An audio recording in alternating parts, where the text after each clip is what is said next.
On this week's Gig Diary, we have a rig rundown from my 7-year-old daughter. I'm going to show you guys the piano setup. I have some more gear packing tips for you.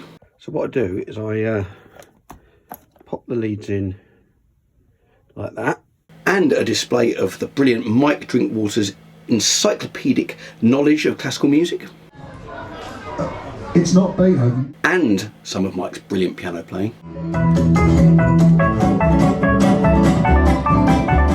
As well as that, there's plenty of gig footage and a chance to hear live the difference between a £500 and a £5,000 Telecaster. Now those prices are approximate, as I thought it would be rather unwieldy to have the actual recommended retail prices of those instruments in the video. So the two guitars in question are my Gatton Fender Custom Shop Telecaster, which you've probably seen in some of my other videos, and my Made in Japan 1969 Paisley, 1969 Reissue Paisley Telecaster, a copy of the one played by James Burton in the Elvis band. And as you can probably guess, some of the footage coming up is from an Elvis gig. So onto the video. Now my youngest daughter Cassidy, she's suddenly become interested in playing the keyboard. Her two older sisters are both taking piano lessons, but apart from a couple of tryout lessons, she hasn't really been interested up to now. But now she seems to have got very interested, and she wants to take this little electronic keyboard wherever she goes. And on this occasion she decided she wanted to take it on a car journey. We've got some musical accompaniment in the car today. We've got Do Re Mi. Go Cass. No. Daddy. Can we have it? Can we have it with the drums? Yeah. 5, 6, 7. Wait, let me get it in the right tempo. 5, 6, 7. Wait, I'm not ready. I just need to get it in the right tempo. Go on then. Yeah, this is good. 3, 2. Don't be singing.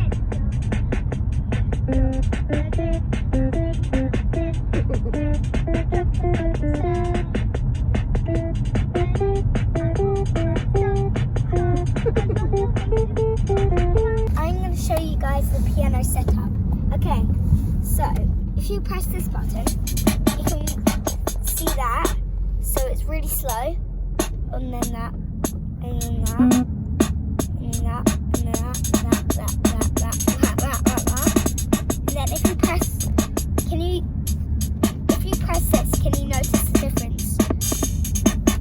Yeah. It makes a little cymbal cut. Okay? Yep. And then if you put this down,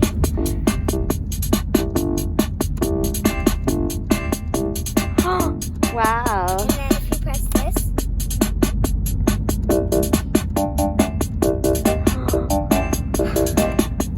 and then if you do this, if this,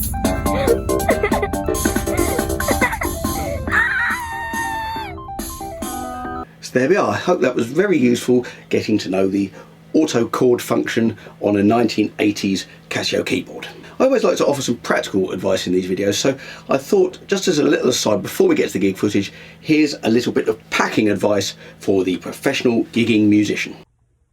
I've got one of these really expensive Pele cases. It's what all cameramen and stuff keep their expensive camera equipment in. It's waterproof and everything, and it's brilliant.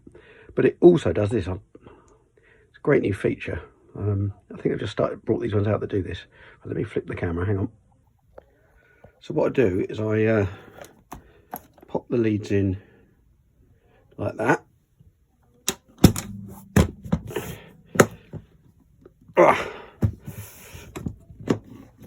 Clip it up. You have to make sure you've got everything inside. Clip it all up. And then you open it again. And hopefully, yeah, there we go. Blooming good. These been waiting for years for this kind of thing to come out. Right, now onto the actual gig diary section of this gig diary. So the first of the two gigs that I'm going to show you some footage of is with Suspiciously Elvis, who I've been playing with for about 15 years. Ivor is Elvis. He's absolutely brilliant, and the gigs are always fun. We play at lots of different venues. We've played at 600 capacity venues, we play at wedding venues, all kinds of things, and this was a slightly different one. We were playing at a village hall. It was great fun. It was in Kent, which is just southeast of London in the UK. So I hope you enjoy this. There's a bit of footage from the sound check. We were having a bit of a laugh about haircuts. He accused me of cutting my own hair, as he just cut his own hair, as you shall see. But the main thing in here is I've got footage for the first and second set. I changed guitars, especially for this video, so you could try and hear the difference, and so I could try and hear the difference between the two guitars and see if one of them did actually sound like it was worth 10 times the amount of money, approximately. So here we go, see what you think. We're just setting up, we're in a village hall. Darcy Bursell. To a bit of Excellent work, Round. Excellent work. Excellent work. Thank you so much. Thank you, Walker. this one.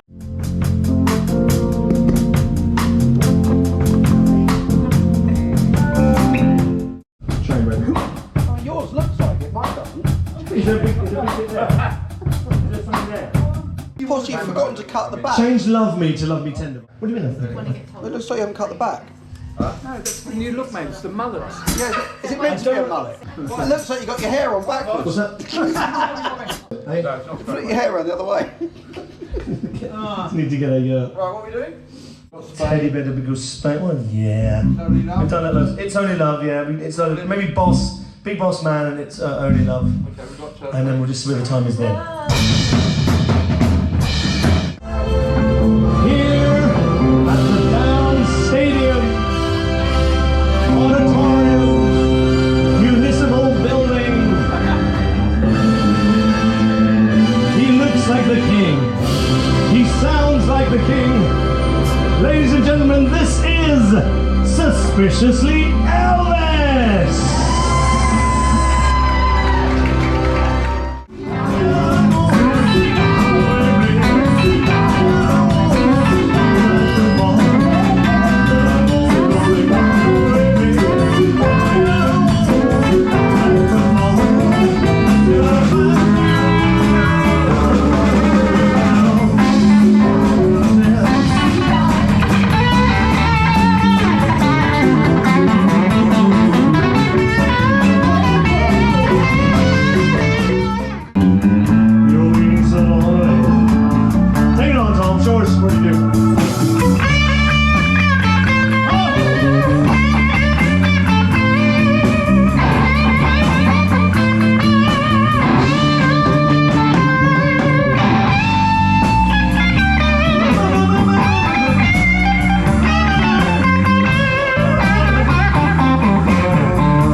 So could you hear the difference between the two guitars? I mean, I'm assuming most people watching this video will know which one is worth 5,000, which one's worth 500.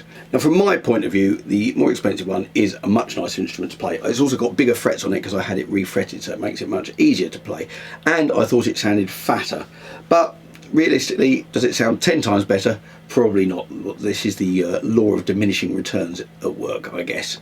But anyway, please leave me a comment, let me know what you think. See if you prefer the sound of the expensive one or the cheaper one. I mean, some people might prefer the cheap one. It's a thinner, more direct sound to my ears, but I like them both. I still use both. I don't tend to use the pink guitar on other gigs, but it's perfect for the Elvis gig. So the second gig of the weekend was a pub gig, very local to where I live, and Mike Drinkwater happened to be in the area. He also plays in the Elvis band. You probably saw him just as I was doing a pan around the village hall in the last footage of the sound check. Now, we haven't done a duo gig in this format for quite some time. Due to COVID, we've had about 2 years off. So this was the first one we've done in a while, and despite being a bit rusty and forgetting some of the tunes, mainly my own tunes, I couldn't remember them, and there was a couple of bits that Mike couldn't remember.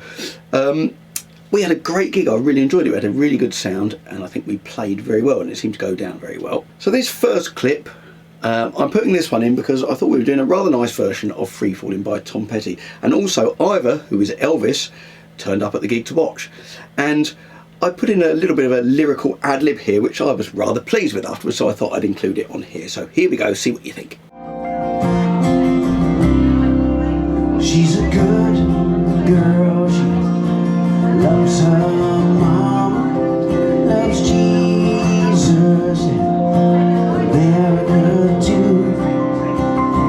She's a good girl, she's crazy about suspiciously Elvis, loves horses and a boyfriend too.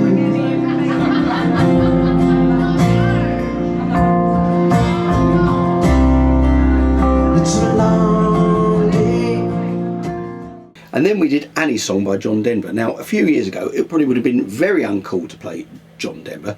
Maybe it is still uncool and I don't know anymore. But anyway, I love this song. It's one of my favourite songs, and I was playing it for Sally, who has taught all of my children, and she left the school that she taught them at the Friday before the gig. So it's one of her favourite songs, so I did the song for her. Now, afterwards, I remembered an interesting factoid about the song. And as Mike Drinkwater on keyboards, what he doesn't know about music isn't worth knowing. So I thought he'd know, as I was very ignorant about the piece of music that this was based on, even though I had heard it, I'd completely forgotten. So I tested Mike off the cuff, and sure enough, he came through. Let me always be with you. Come, let me love you. Come, love me again.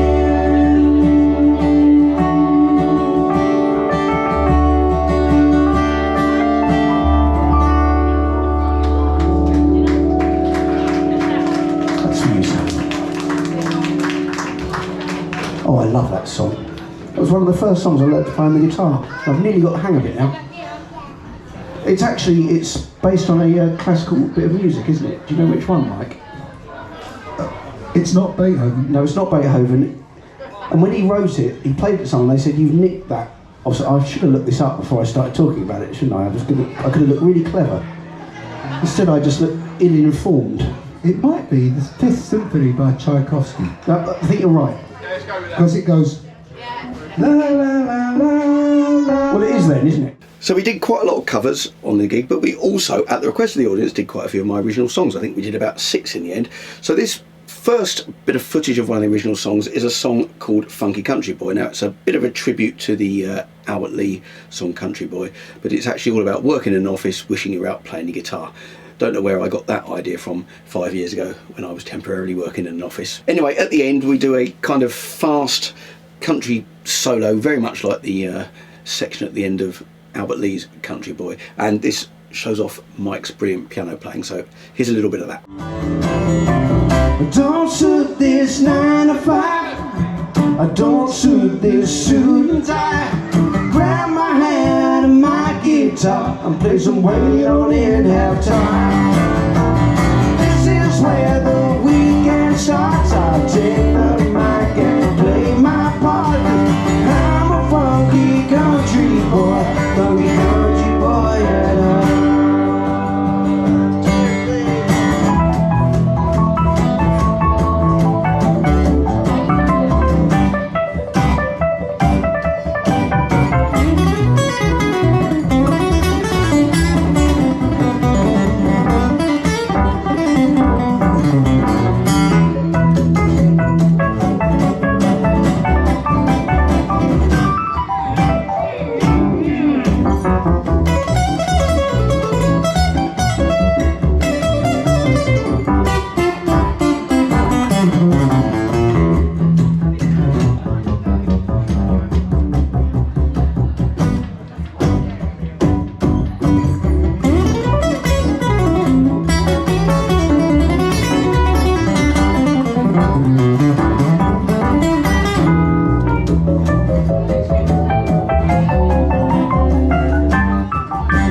And finally, here's a clip of us playing Long Game, which is the title track of my first album. If you want to hear any more of my original music, most of it is linked off my website, which is www.iamtjwalker. So if you want to hear any of my music, it's on Spotify and all the other platforms, so please go and check it out. Also, there's some videos of some of my songs on my YouTube channel here. If you want to go and have a look at it, there's a playlist on my channel's page. I've also added in part of the original video of this song. I've done a clever segue, or mashup as young people like to call it, between our live version here and the actual official video, just so you can have a little taster. And the full video is again available on my YouTube channel. Well, I hope you enjoyed this video. Please leave me a comment, hit like, hit subscribe, and I'll see you next week.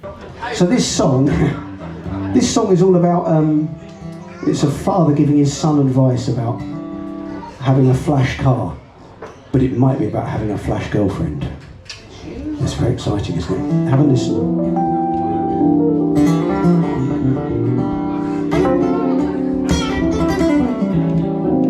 Hang on, I need a drink of water. Hang on. Let's keep noodling for a minute.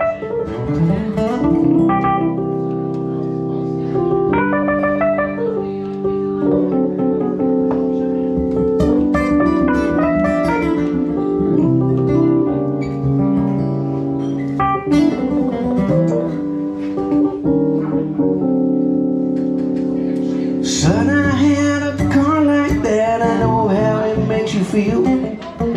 Daddy flipped the hood, he rubbed his chin, checked the engine, kicked the wheels. Feel $1 million when you watch you driving past. You'll never have $1 million, cause it'll leave you broke real fast.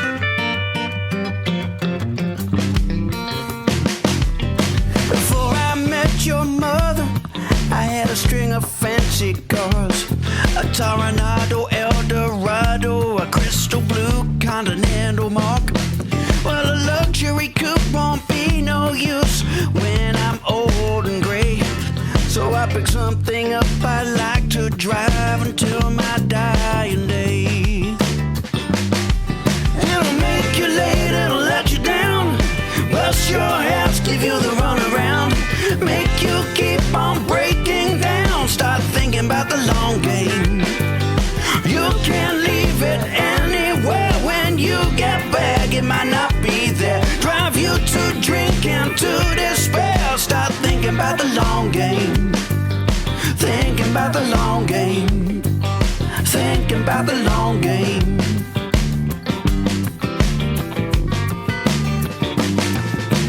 We walked off that used car lot to my jalopy parked out back. There's my beautiful fiance in the shotgun looking mad. Now she don't look so pretty when she is pissed with me. I'm thinking there's some things just like that car maybe ain't